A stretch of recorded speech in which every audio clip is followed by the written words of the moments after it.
Hello guys, and welcome to another episode of StarCraft 2, where I take you through the missions and how to get the achievements. Today's mission is Haven's Fall. And the achievements for that mission are Haven's Fall. Complete all mission objectives. Which those objectives are: destroy the Zerg infestation, Outpatient, protect 3 settlements, House Call, protect 5 settlements on hard. This mission, the only real problem you ever have with this mission is trying to figure out the pattern that the Zerg go in, because they do have a set pattern that they move through. And if you don't know that pattern, it could make this mission a lot more difficult than it has to be. A way you can ease that pain is on your unit, on your army construction. Focus on building Vikings and Marines and medics. I'd say 2 Vikings, 2 Marines, and a medic. And that should be a good enough spread, because some of these outposts will have a very heavy air defense, and some of them will have very hairy. Well, they are Zerg. Well, I don't know. Are Zerg hairy? I'm getting off track. Very heavy ground defense, and so you'll need that diversity in your army, especially around the top of the map at that settlement up top. It has a very heavy air defense, so when I go up there, I'll be basically bringing my full force and making my Vikings do their specialty, which is they can turn from ground to air combat. And another thing you're going to have to do is make a sizable base defense. It doesn't have to be too big, but it has to be enough to withstand the Zerg onslaughts that come. So about 2 to 4 bunkers, and if you have them, do siege tanks. But if you don't, just go with the bunkers. Other than that, focus primarily on building your SCVs, your Vikings, your Marines, and your medics. Once you get up about 5 or 6 Vikings, you can go ahead and head to the first settlement that's over here. Yeah, it's right outside the base. Sorry. Yeah, you can head to the settlement that's right outside the base over here. And it's not as hard as the others, I guess because it's designed to be the first one that you go to. So you can go over there with just, 5 Vikings and pretty much wipe out all the air support that's there. And the ground support that's there isn't too rough, so you shouldn't have too much of a problem stepping in and clearing it out. And then what your main objective is dropping in and clearing out those virophages, which is those cannons right there. Because if you kill those, you kill the infection that's at that camp. And I do believe that the infested Terrans that are there, they have a timed life and they'll pop. So if you once you get that virophage shot down, go ahead and launch up and take off. And another thing is that since you're having to play on the defense, you're gonna need SCVs to cover your defense.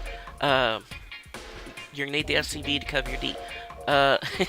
Sounds like an STD, but we're not gonna go into that. But anyways, once you have that,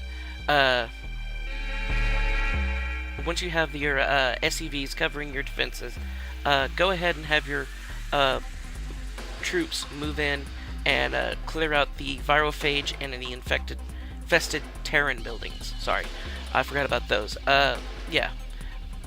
You don't have to worry so much about the units that are there, because like I said, they do have a timed life, unless it's normal Zerg units like Zerglings or Hydralisks, or you'll see them here a little bit, aberrations, or abominations, or whatever they're called, but they're a pain in the butt, because they're basically the Zerg's form of a siege tank. They don't do a range damage, they do melee damage, but they have a lot of health and they're very tanky. They can take a lot of damage, And because the way they're designed, they have long legs, so smaller units like zerglings, roaches, hydralisks can all fit right underneath them. And I do believe, I'm not sure if it's campaign or multiplayer, there is a bonus you can get that grants them a armor bonus to the units that are below them. So, like I said, they can be a pain in the butt if you're not careful. And then once you wipe out that top one, we'll be heading down because that's where the next attack is going to come in. And like I said, the key to this mission is knowing the pattern. So there'll be save a settlement, protect against an attack. Save a settlement, protect against an attack. Save a settlement, protect against an attack. And that's kind of just the pattern that you're gonna have to go through. And like I said, you're gonna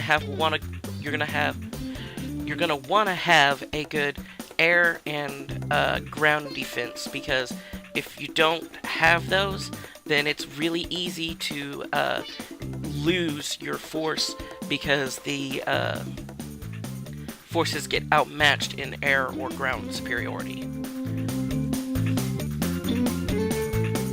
And the other thing is, when you have to engage with both Terrans and Marines, you want to have, with Terrans, if you're going to engage with Vikings and Marines, you're going to want to have your Marines do the tanking for you, because your Vikings are very cost prohibitive, meaning they are very expensive.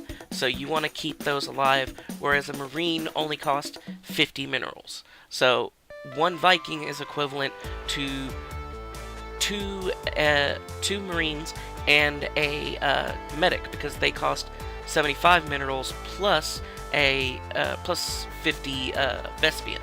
So it's just one of those things.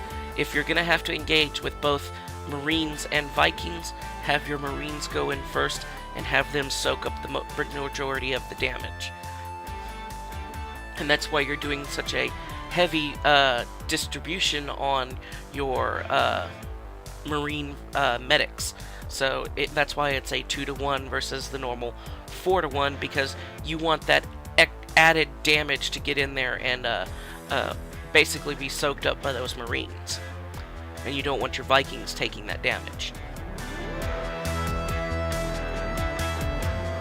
And the other thing is, you want to pop these virophages before they hatch, because if they hatch, I do believe you don't get credit for saving the settlement.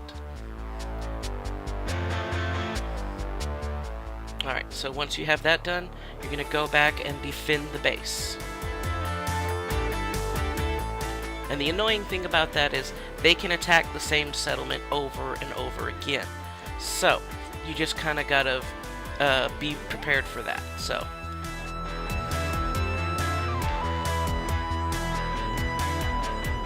and I'm sorry if I sound a little bit weird in these videos. I'm actually battling through a very severe allergy thing right now. It's a pseudo cold / allergy, so it's actually laid me up for the entire week, so I haven't got very much work done this week. And another thing, every time you bring your Viking, I cannot say their names right. I tried to call them. Every time you bring your vacuums back to base, you want to make sure your SCVs start repairing on them right away. You don't want no faulty vacuums, you know? You want them SCVs to be really good on them. Apparently I get loopy when I'm sick. But, anyways, so yeah, every time you bring your Vikings back to the base, make sure you get a repair going on them, so this way they're at full health for your next incursion. There's the attack. And, the SCV was over there repairing my, Vikings instead of working on the base, so that's why I lost that bunker there, which is why I tell you it's important to keep your SCVs going on your bunkers. And I don't know why I haven't put up the second or third gas on this thing yet. because that should have been done a long time ago. Because the Vikings and the medics take, I believe, 50 gas apiece, so I don't want to have to be competing for that gas. And especially since I think I have the automated refineries right now, which means I don't have to compete for that, SCV privileges, which means those refineries automatically mine that gas instead of having 3 SCVs to do it for them. And then this is the third settlement you're going to have to save over here.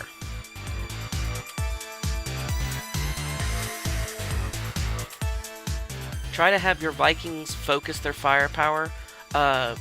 Take out the Mutalisks first, then the Broodlings, the Broodlords, and then work on the Overlords, because the Mutalisks directly threaten your Vikings.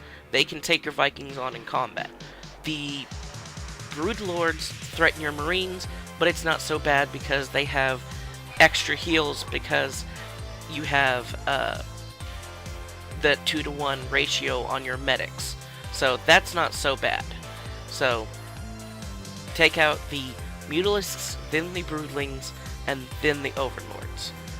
And then just let your, once those are taken out, then drop your Vikings and into their ground mode, and then move through and clear out the rest of the base. Like I said, this mission's not so hard once you understand the pattern behind it. It's just figuring out that pattern is the problem. I know the first, 10 times I did this mission, I could never figure it out because I didn't know what the pattern was. And see how I split my Vikings up from the rest of the force and put the Marines and stuff in front of the Vikings. And that's another thing. On missions like this, you'll probably want to make full advantage of your mercenaries because they are more tanky than regular troops. So you'll want to put more mercenaries down than regular troops. So send those in first. And then here's the fourth settlement you're going to go in and try to this one you're purging. The ones that are being attacked, the ones that have the virophage that's forming, those are the ones you're saving. So I believe you have 5 or 6 settlements that are infested, and then you're trying to protect 5 settlements from being infested. So that's what you just got to worry about there.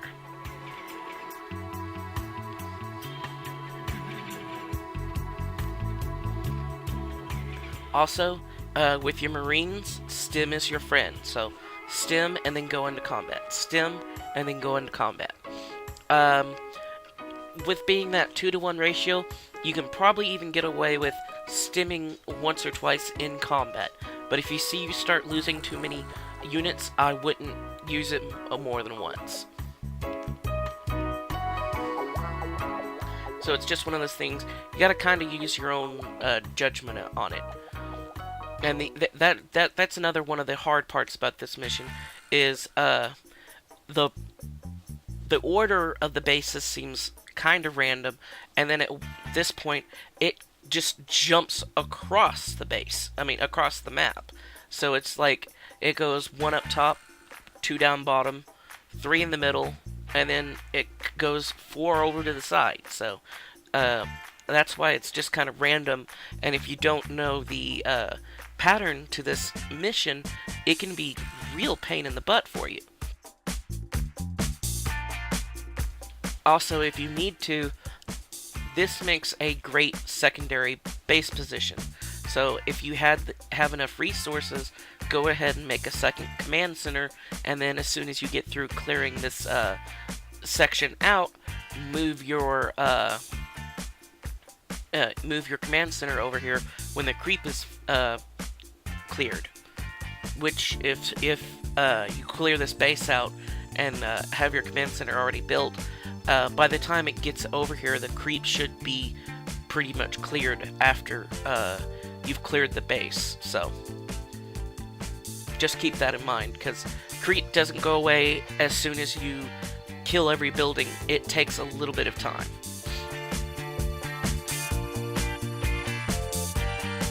And just remember, when you go to engage, bring your Marines in first, and then bring your Vikings in behind, because you always want the Marines to take the brunt of that damage. You want them to take the hit.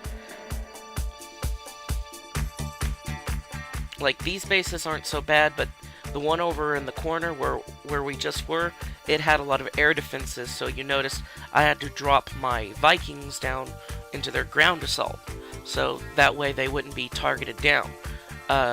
This one, you can keep them in ground or air defense, so you don't have to worry too much on that. The one up top, you have to worry about a lot of air defense up there too, so you'll see when I go to engage them, I have to again switch all my Vikings to ground defense.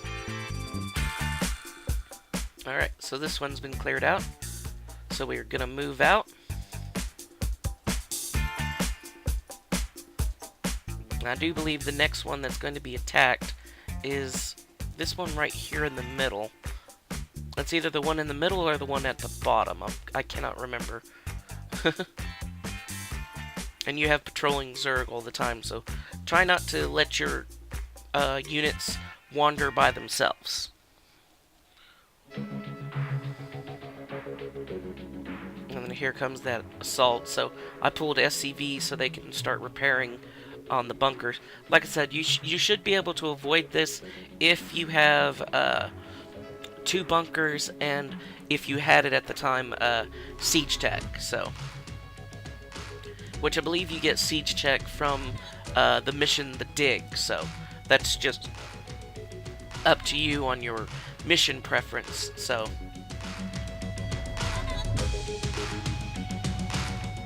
and then here I built a bunker and didn't put anybody in it. So that was a big oops. Also, do not put medics in bunkers. They do not heal inside a bunker.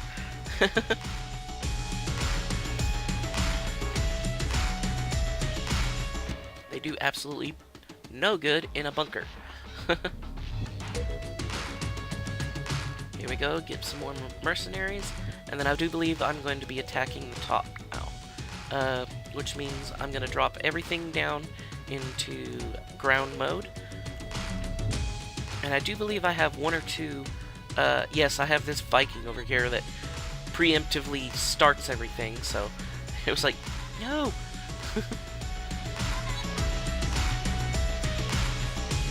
But yeah, keep your Marines up front, always. And then this is what this is a technique I like to call spreading, which is basically, you see how the Vikings in back, they can't target anything because they're out of range.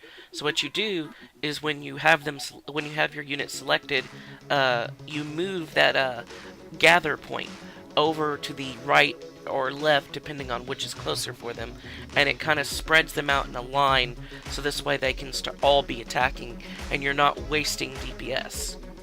But just remember, if too many of your Vikings don't have Marine emplacements in front of them, they may be vulnerable, so just keep that in mind. So don't try to spread them too thin, but just kind of keep it to where you don't have half your forces, half your forces are basically not attacking. And then here, I went ahead and split up my forces, so my Vikings are going to go defend the one base, and then my Marines are going to go ahead and clear out that settlement. And then this one over here, there's not a lot of air defense, so I can go ahead and use my Vikings to their fullest extent over there. And as you can see, if you need, that's a third possible expansion. So if you're running low on minerals or whatnot, you can go ahead and drop your command center there. Which a good habit to get into with playing Terrans is always build 2 command centers. Get up probably 16 to 20 SCVs on one command center, and then if as soon as you have enough resources, build a second command center. Um, Now that's not saying don't build anything in between. Like if you need to build SCV, or not SCVs, barracks, build factories, build whatever the need requires at that moment. Because it really depends on what you're facing. Because it could be protoss, it could be Zerg, it could be it could be other Terrans, and then that really depends. Because protoss, you'll want to go heavy units, so you'll want to focus on your factory units, like your siege tanks, your Thors, your Goliaths. If it's Zerg, you're going to kind of want to focus on aerial units like Banshees and Wraiths and Vikings. So it's just one of those, you got to kind of bounce back and forth between them.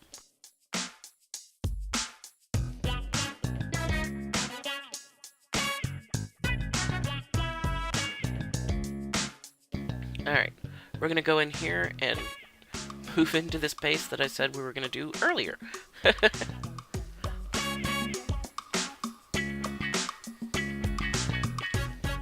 Yeah, remember when I said like 2 or 3 bases ago we were gonna come here? Good times.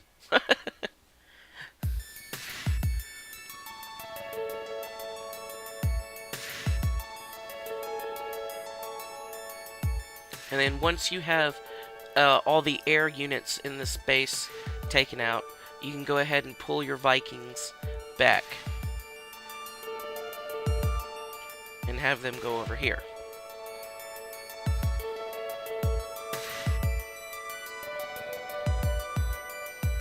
Because once you have enough Vikings, I'd say probably 12 to 16 Vikings, you should have enough of a force that you can pull the Vikings off by themselves.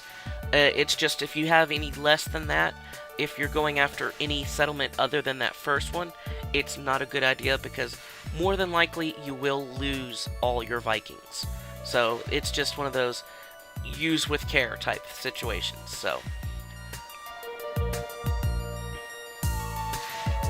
And there we go, we protected that settlement. And now you can lift off and go finish up on this one.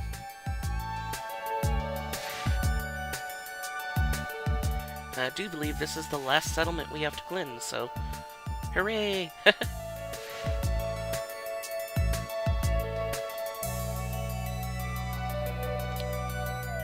Yeah, once you're sure that there's no more air units, go ahead and drop your Vikings down into their ground mode, so this way they can do the DPS they're supposed to be.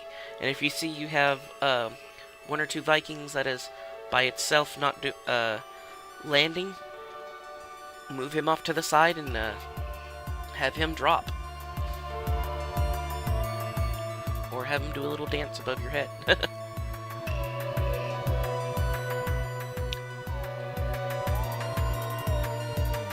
Yeah, Vikings are a very versatile unit. The only problems that they have, they can attack ground or air units, but only when they're in their ground or air form. So unlike the Void Ray, they can't attack ground and air troops, so just keep that in mind. Well, guys, that's how to get the achievements in this mission. I hope y'all liked it. If you did, give me a like, a subscribe, and hey, leave a comment in the comment section down below. But I hope to hear from you guys again. See you next time.